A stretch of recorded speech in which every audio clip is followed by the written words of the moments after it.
If you want to find out what happened, listen to the whole story. This time of year is really something. Frost is painting on the window panes. The snowflakes look like tiny stars falling from the sky. And I found a corpse on my property today. Or rather, one of the security guards did. He called me right away, talking in that sort of low, empty tone. He sounded dead inside, for lack of a better word. Miss Novak? He fell silent for a few seconds, like he hadn't really thought of what to say next. You should come to the Red Meadow, I think. What do you mean, you think? I asked, a little annoyed seeing as I'd been busy with some computer work at that moment. I instantly regretted my brusque tone. There's a body. I nearly dropped my cell phone. Suddenly feeling weirdly disconnected from myself, I staggered to my feet and began fumbling for my keys. "I'll be right there, Gus," I promised, voice trembling before ending the call. The Red Meadow is a wide plain outside the eastern edge of the woods.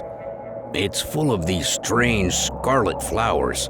They're about the same size as a regular old daisy, and their petals are shaped a bit like tiny hearts. Weirdly enough, we've been unable to identify them. There are many flowers like them, but none are an exact match. My father used to be obsessed with them. He was always picking and drying them. He never found out more about them either, though today a blanket of snow covered the meadow, yet the intense red of the flowers still managed to shine through in some places. I could see Fergus standing near the tree line, stiffly waving to me. His shallow, labored breath rose from his lips in tiny plumes of vapor as he jogged to meet me halfway. I didn't see what happened. I heard screams. I followed them, and there he was. Whatever did it was already gone by the time I got there. He led me over to the body.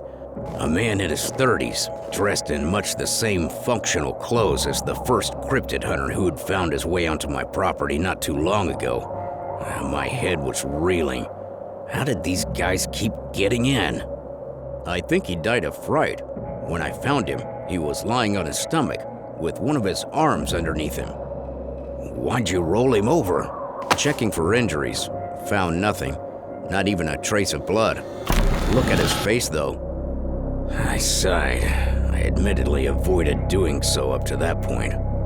I knelt down next to the dead man, gathering my large, far too voluminous skirt at my sides. I raised my eyes to meet the corpse's empty gaze. I tried to chase the flashing memories of my little brother's severed head from my mind. All those who die in fear seem to share this same look.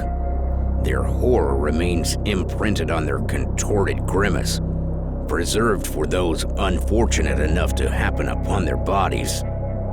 Fergus was probably right.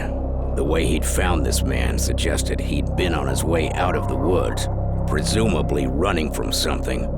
Another thrill-seeker who'd had too much of a good thing. It was even sadder to see him here, beyond the tree line. He'd nearly made it out alive. Then the adrenaline must have overtaxed his heart, and he'd fallen over, clutching his chest. I wondered if he'd realized what was happening. Maybe not. Maybe he'd been so terrified by whatever was chasing him that he hadn't even seen it coming. Either way, in his last moments, there had only been him, this fearsome unknown entity, and his exerted falling body. And what a shitty way to go. Are you okay, Gus? Do you want to go home? You need me here, don't you? I do, but I don't want you to go around like nothing happened when you've just found a body, I argued. It'll be okay. It's not the first time we've had a death here. I gave him a concerned frown. He didn't sound all that convincing. He obviously didn't want me to fuss, so I didn't. But it felt crappy leaving him on that note. I told him to follow his normal route, hoping the rest of the day would go smoothly for him. To me, however, this corpse meant a lot more work. First off, I would have to dispose of him. It's not like we go entirely unnoticed out here. We could get a visit from the police in due time. Now, my family has maybe 2 or 3 friends among the local authorities who know what's really going on in these woods. They're likely to see to it that if someone goes missing on our property, no further inquiries are made. Imagine a search being launched in my forest. It'd be a bloodbath. Even so, best not to risk anything. The corpse still needed to disappear.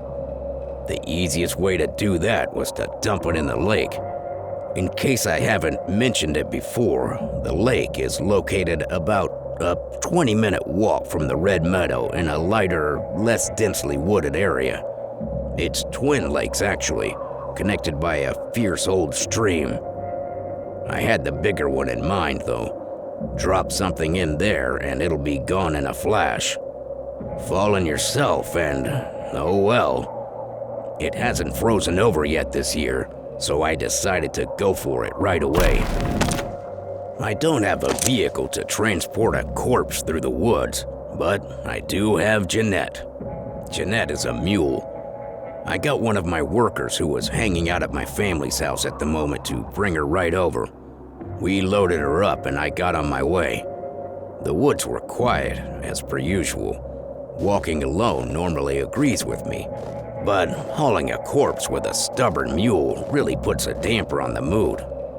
I tried to focus on the glittering snow beneath my boots and the many shiny icicles that made the forest resemble a stalactite cave. Anything but the dead body bobbing up and down on the back of the animal beside me. We were getting on slower than I'd hoped. The wintry air was beginning to sting my bare shoulders. Seeing that I normally didn't mind at all, that was saying something. Jeanette was being a drama queen. She always knows when I really need her help, and it's then that she's the most uncooperative. With the sun going down in the afternoon this time of year, darkness was already beginning to settle over the treetops. The water surface was still and undisturbed, covered partially by thin plates of ice. I surveyed the lake with bated breath. As peaceful as it looked, I knew how volatile a state this tranquility posed come nightfall. Grandfather! Now, the creature I was hoping to rouse obviously isn't my actual grandfather. It's just a nickname he, the Vodyanoy, goes by. I needed to talk to him to ask permission before laying the ill-fated explorer to rest in his waters. The lake stayed eerily quiet. Grandfather! I hated having to raise my voice. The woods prefer silence. To my frustration, I received no response. The water remained an unblinking black mirror without so much as a single bubble rising to the surface. It didn't look as though Grandfather Vodyanoy was going to show up, which meant that I was being faced with a difficult decision. I really didn't want to stick around for anything that might have overheard me shouting to drop in. I would have to dump the cadaver without consulting the big boss. Against my better judgment, I dragged the body off the mule and rolled it towards the edge of the lake. Giving it one last powerful shove, it fell off the small ridge and disappeared with a satisfying plop. I imagined it rapidly sinking to the bottom, and a weight fell off my shoulder. I lingered for merely a minute, wallowing in my melancholy and wondering if the Vodyanoy would be mad at me when he woke up to find I'd used his haunting grounds as a garbage disposal. That question would not go unanswered for long. Just as I turned to leave, I heard a frantic, enormous splashing sound. Whirling around, I let out a yelp of surprise when I saw the creature rise from the murky depths. He was twice my size, an old, green-skinned man with a nightmarishly contorted face that resembled that of a catfish more than a human's. I staggered backwards as he started dragging himself up onto the dry land on his big paunch, his morbid, fleshy masses wrinkling and wriggling grotesquely. Algae hung in his long, tangled white hair, and scales covered the lower part of his body, which thinned into a fishtail. I cursed myself for not waiting for him earlier. Perhaps he'd heard me, lingering just beneath the surface, expecting me to make a transgression he could justly punish me for. I could feel I was about to pay dearly for my impatience. "Grandfather, I'm sorry. I was nervous. I had to be quick, so I..." He didn't answer, only letting out a gurgling laugh as he wrapped one of his webbed paws around my ankle, throwing me off balance. I landed on my ass in the dirt, blindly thrashing and kicking at his face. But before I knew it, he'd tugged me into a forceful embrace. Pressed up against his sick, saggy chest, I gagged at the foul odor he emitted. The slimy muck coating his skin rubbed off onto my face, arms, and dress, instilling such a deep sense of disgust within me that I couldn't help but heave. Now soiled with my own vomit, I was pulled into the icy water. I was too shocked, physically as well as mentally, to fathom a single clear thought. All I could do was screech like a banshee. The Vodyanoy let go of me, giving me a meaningful look before shoving me further out into the lake. My dress bore me up, and I was sent gliding through the water. "I do so despise impertinence," he called out to me, his voice equal parts rage-filled and amused. It was raspy, wet, and blubbering, as though he was retching out water from his lungs with every word he said. "See you at the bottom." With that, he sank down, not causing a single splash. Fuck. My mom had warned me never to stand too close to the water's edge. What the hell had I been thinking? I started swimming towards the ridge again, only to realize in horror just how difficult it was. My voluminous skirt was already soaked, its weight seemingly doubling mine. It was white all around me. My puffed sleeves had tightened, gripping my upper arms like chains. I was fighting against my own wedding dress, and it quickly gained the upper hand. I was barely able to stay afloat, much less reach firm ground again. My head kept bobbing under. I couldn't keep it above the surface for long, gasping for air. My rapid movements brought me closer and closer to exhaustion.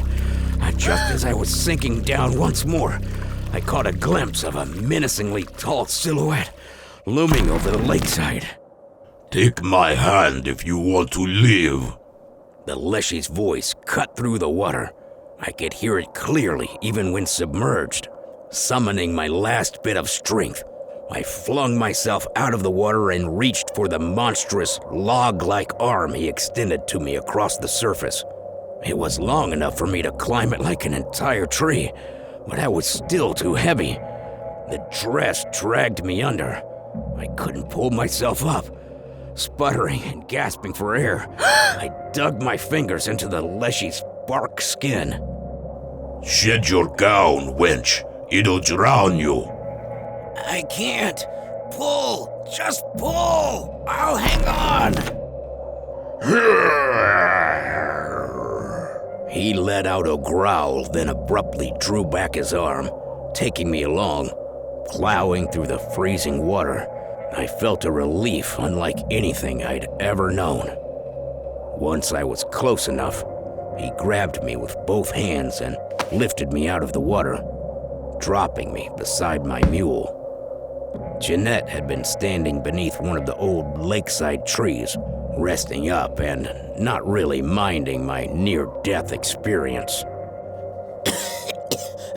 Coughing up dirty, cold water, I huffed and panted, trying to catch my breath, while furiously rubbing my own upper arms to try and regain some semblance of feeling in my frozen skin. I didn't see the Leshy change form, being more occupied with myself at that moment, but when I looked up again, I found the bearded man with the cudgel standing over me. Why didn't you get out of your dress? I couldn't. It's hell to get into in the first place. You really think I can pull down a zipper and it comes off? He looked almost annoyed. It was odd seeing him display such a human emotion. He caught himself, though, straightening up and clearing his throat. I hope you're aware you just caused me some trouble, potentially. The Vodyanoy is the lord of this lake. He's unlikely to appreciate my intrusion. What are you getting at? He didn't respond right away. Instead, he gave me a long look, appraising me. I'll tell you what, Eris. I'll see you home safely, so that you don't freeze to death or get taken advantage of. All alone out here as you are. I will have saved you, and you are going to repay me. The air felt even colder all of a sudden. I yearned for a dry, warm blanket to wrap around my shoulders, but my garments were drenched and more likely to freeze me into a statue. As much as it pained me to admit it, I needed his help dearly. I'll pay you back accordingly, but I'd be willing to bet you already have something in mind. Right, of course I do. And you will follow. Yes, sir, I will.